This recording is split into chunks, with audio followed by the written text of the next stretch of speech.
Hai sobat muda dan semua yang merasa tetap muda. Shalom. Salam kasih damai sejahtera untuk kita semua di dalam Yesus Kristus Tuhan kita. Kali ini kita akan membahas keselamatan di dalam Kristus. Semua agama, aliran kepercayaan dan filosofi-filosofi yang ada di dunia selain kekristenan hanya memberikan keselamatan kepada manusia berdasarkan hasil usaha manusia itu sendiri, atau disebut juga autosoterisme. Tetapi Kristen mengajarkan hal yang berbeda, yaitu keselamatan adalah usaha atau inisiatif murni dari Allah sendiri dan bukan dari manusia.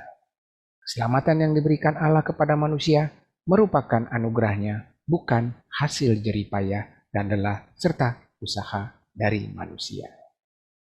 Hanya karena karunia Allah, maka umatnya tidak dimusnahkan dari hadapannya.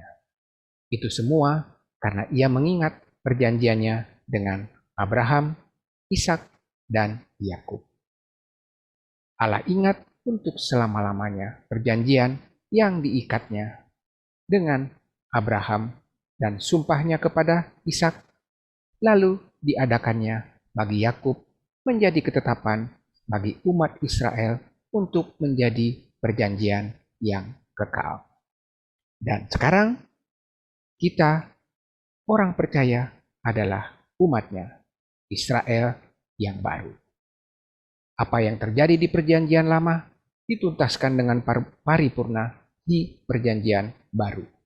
Melalui anugerahnya dengan memberikan Yesus Kristus, anaknya yang tunggal, untuk menjadi korban darah dan penebusan di atas kayu salib. Hal ini tergambar dengan jelas seperti yang tertulis di dalam kitab Injil Yohanes pasal yang ketiga di ayatnya yang ke-16. Alkitab berkata, "Karena begitu besar kasih Allah akan dunia ini, sehingga ia mengaruniakan anaknya yang tunggal, supaya setiap orang yang percaya padanya tidak binasa, melainkan beroleh hidup yang kekal." Apa implikasinya untuk kita? Hai sobat muda dan yang merasa tetap muda, karena anugerahnya sajalah hingga saat ini kita dapat menjalani hidup dan kehidupan kita dengan baik. Dan sebagai rasa syukur, saya mengajak seluruh sobat muda dan yang merasa tetap muda untuk lebih mengasihi Allah, taat akan firman-Nya, dan seterusnya melakukan dengan sungguh-sungguh dan mencintai sesama dengan tulus ikhlas. Belajar berusaha untuk berani berlaku dan berbuat serta berkorban untuk kepentingan orang lain. Bahkan melakukan hal-hal yang tidak mungkin kita lakukan sebelumnya, yaitu mengorbankan diri dan kepentingan kita sendiri. Seperti tertulis di dalam kitab 1 Yohanes 3 ayatnya yang ke-16. Alkitab berkata, "Demikianlah kita ketahui kasih Kristus, yaitu bahwa Ia telah menyerahkan nyawanya untuk kita." Jadi, kita pun wajib menyerahkan nyawa kita untuk saudara-saudara kita.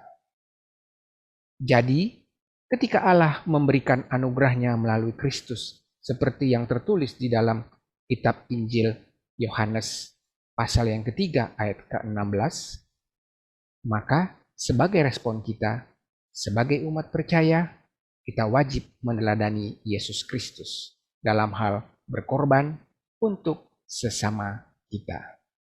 Seperti yang tertulis di dalam 1 Yohanes 3 ayat yang ke-16. Anugerah Allah terdapat di dalam Injil Yohanes pasal yang ketiga ayat yang ke-16, dan respon umat percaya terdapat di dalam 1 Yohanes 3 ayat yang ke-16. Mudah diingatkan? Jadi, ingatlah selalu channel kesayangan kita ini. Marbel Tab.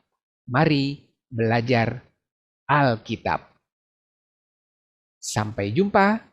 Saya di sini, Sandi dari Radio Ministry of Sound. Tuhan memberkati kita semua. Haleluya.